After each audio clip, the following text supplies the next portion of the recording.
Sophie Cunningham backing up girls in sports. Now, this is a clip. You're going to see this person right here has got a sign that says, "Thank you for speaking up for girls." On the right, you've got an anti-Sophie Cunningham sign. No hate in these United States. It looks like, and we'll get to this in a second, it looks like the arena may have taken... Indiana Fever coverage picking up steam as the team keeps rolling, now sitting at 9 wins across their last 12 games. Star guard Caitlin Clark has been central to the run, delivering standout performances night after night as the squad builds momentum heading into the postseason stretch. And we'll get to this in a second, it looks like the arena may have taken this sign away from the pro. And you see the red circle right here. This is the pro Sophie Cunningham sign right there. That sign right there.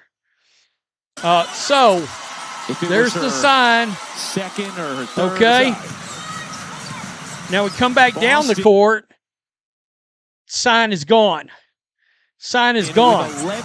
And some... Ahead of tip-off, attention shifted to a demonstration held outside the arena in support of Fever guard Sophie Cunningham and her comments regarding girls and women's sports.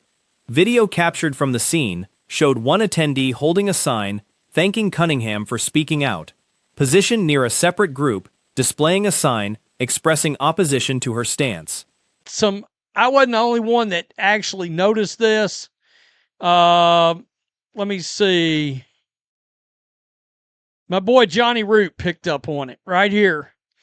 The Seattle Storm tells Sophie Cunningham supporters they had to put their signs away, but didn't tell the trans supporter she had to put hers away. Right here, no sign anymore. There's the Fruit Loop. That's the pro. Footage reviewed during the broadcast appeared to show the pro Cunningham sign disappearing partway through the game, while a sign held by someone from the opposing group remained visible for the entire contest. Commentary online picked up on this discrepancy, questioning why enforcement of signage rules seemed to apply unevenly between the two sides, with one sign reportedly removed while the other stayed in place throughout. Trans supporter right there. The anti-Sophie Cunningham supporter still got the sign. Sophie's supporter doesn't have a sign anymore. This is going to be interesting. I'm going to dig into this, folks. To the game right here. Caitlin Clark. Absolutely. By the way, she scored 18 points in the damn third quarter. I think it was 18. Something like that. It was a lot. I think I've got... Turning to the action on the court, Clark put together a dominant stat line. 32 points in 33 minutes, shooting 9 of 14 from the field, a perfect 10 of 10 at the free throw line, and 4 of 7 from three-point range, while adding 7 assists and 4 rebounds. She reportedly scored 16 of the team's 18 points during the third quarter alone, a stretch that carried the offense through a cold patch for the rest of the roster, where no other player could find the basket. I think I've got it up here. 33 minutes, 32 points, 9 of 14, 10 of 10 from the free throw line, 4 of 7 from three-point range, 7 assists, 4 rebounds. Kelsey Mitchell, who honestly was kind of struggling most of the night and went on a heater in the fourth, 28 points, 9 of 18, 4 of 7 from three-point range, added 2 assists. And Sophie Cunningham had 11 points. Kelsey Mitchell battled through a rough start before catching fire late, finishing with 28 points on 9 of 18 shooting, including 4 of 7 from deep, and adding 2 assists in a strong fourth-quarter surge.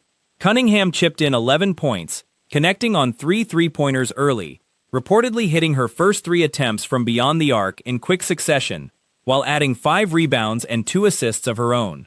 Sophie Cunningham had 11 points and 3. She hit 3 threes pretty fast in this game. In fact, I think she started out 3 of 3. She added 5 rebounds, 2 assists. Let me point this out. The Fever's got a real bench problem. All right. They got a problem with people coming off the bench because, well, let's just call a spade, as my boy Ben Daniel would say. Lexi Hall. Bench depth remained a clear issue for the team. One reserve logged 17 minutes without scoring, adding only 3 rebounds and no assists. Others off the bench combined for modest totals: 4 points from one reserve, no points from another, and 5 points from a further bench piece, underscoring ongoing concerns about the team's overall length and depth heading into a tougher playoff stretch. Starting center Aaliyah Boston exited the contest with a knee injury, with no update available on her status afterward. Well, let's just call a spade, as my boy Ben Daniel would say. Lexi Hall, 17 minutes, no points. 3 rebounds, no assist. Yikes, folks. Yikes. Aaliyah Boston left this game with a knee injury. No word on it yet.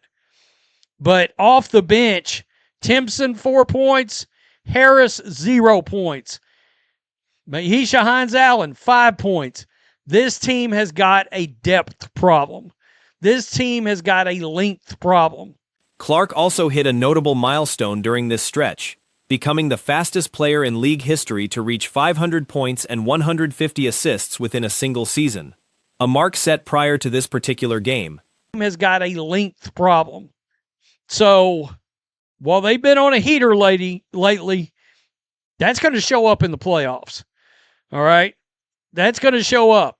Caitlin Clark is the fastest player in WNBA history to hit 500 points and 150 assists in a season. Right here, you see the heater that she's been on. And by the way, this didn't include tonight. So, yeah. Okay, she scored 16 points. There it is. Broader roster discussion touched on the team's earlier decision to move on from a taller forward now playing for the Toronto Tempo, with some suggesting her length and defensive presence are missed now that Boston is banged up, particularly with the trade deadline approaching. Speculation also surfaced regarding a possible shakeup on the Los Angeles roster ahead of the same deadline, with some suggesting a broader roster overhaul could be coming there. Despite the injury scare and ongoing bench concerns, the team secured another win, continuing a stretch defined largely by Clark's recent scoring surge and all-around dominance on both ends of the game. Looked like it was about to be one of those type of nights, but I cannot take my hat off enough to the Seattle Storm fans and Fever fans that showed up and showed solidarity with Sophie Cunningham during this trying time. See, something I've been noticing is that they're trying to cancel Sophie. For whatever reason, they is making it their business to cancel Sophie. This is a no-fly zone with me, bro. Sophie Cunningham is standing up for a little... Caitlin Clark delivered another standout performance in a matchup against the Seattle Storm, finishing with more than 30 points as the Indiana Fever came away with a road win. Sophie Cunningham opened the game strong, hitting 3 consecutive three-pointers in the first quarter. It's a no-fly zone with me, bro. Sophie Cunningham is standing up for little girls all over this country, and for people to sit up here and try to straight cancel her is despicable to people that stand for this stuff, man. Now, Stephanie White damn near lost the game. Her and Breanne January damn near blew it. But thanks to Caitlin Clark hitting some clutch three-pointers coming through early, this turned out to be a dub. Kelsey Mitchell, I don't know, she had a little slow start, but she started... Much of the post-game discussion, however, centered on a hard fall suffered by Aaliyah Boston, who appeared to be in visible pain and was covered with towels on the court before being helped off. Boston had entered the season coming off a significant prior injury, and her play before the fall had reportedly looked sharp, with her movement and footwork appearing to be trending upward. But she's starting to get her feet up under her. But guys, we got to talk about some of the stuff that transpired in this basketball game. Let's pull it up. Now, this was Aaliyah Boston going down hard. In this clip here, you guys are going to see Aaliyah Boston got tripped up with a Seattle Storm player, and she never returned back to the damn basketball game. Just like I stated, we got to keep Aaliyah Boston lifted up in prayers. As you guys can see here, she went down pretty rough. And attention also turned to fan reaction around Sophie Cunningham, with both Storm and Fever supporters reportedly showing visible support for her amid ongoing public criticism connected to her earlier comments. Rough, and I don't know, man. It's just gonna be an uphill battle from here. Everybody was complaining about the Fever needing to sign more bigs during this offseason in case Aaliyah Boston goes down, and unfortunately that was the hand they was dealt. Now we have to talk about Kelsey Mitchell making a spectacular play late in the fourth quarter, splitting defenders and pretty much making a running for the MVP. That is the new thing that is being talked about. If Caitlin Clark— On the coaching side, Fever head coach Stephanie White and assistant Brianne January nearly saw the game slip away, but a string of clutch three-pointers from Clark helped secure the result. Kelsey Mitchell started slowly, but found her rhythm as the game progressed, including a highlight play late in the fourth quarter, where she split two defenders for an and-one finish.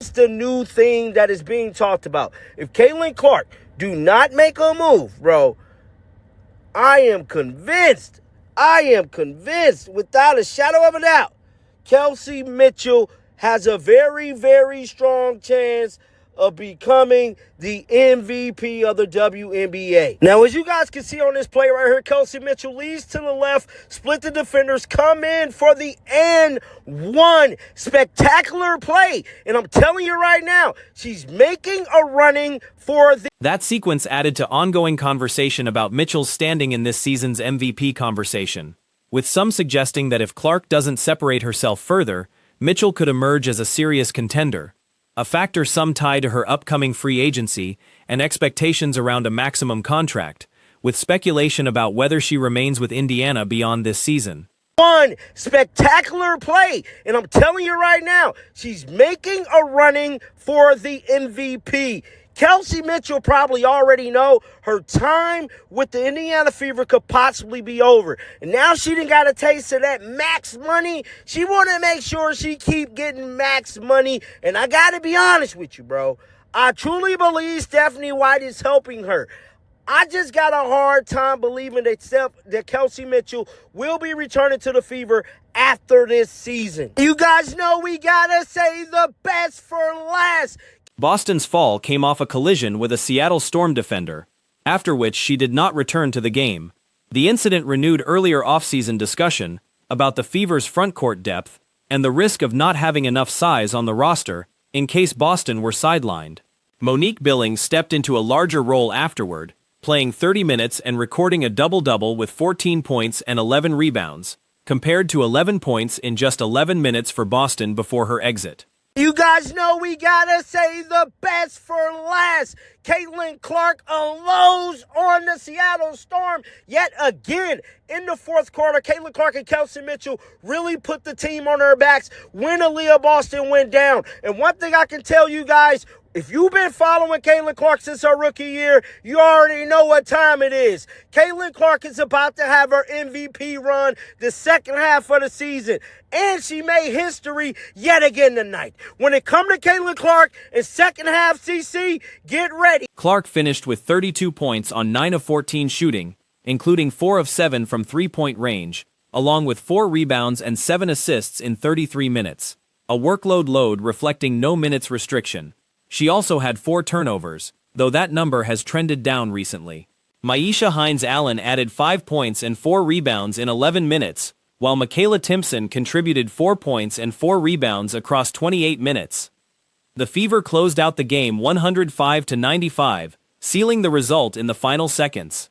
Caitlin Clark in second half, CC, get ready because it's about to be boss office. Caitlin Clark has officially hit legendary status. Caitlin Clark is now tied for the most 30.5 assists regular season games in what? WNBA history.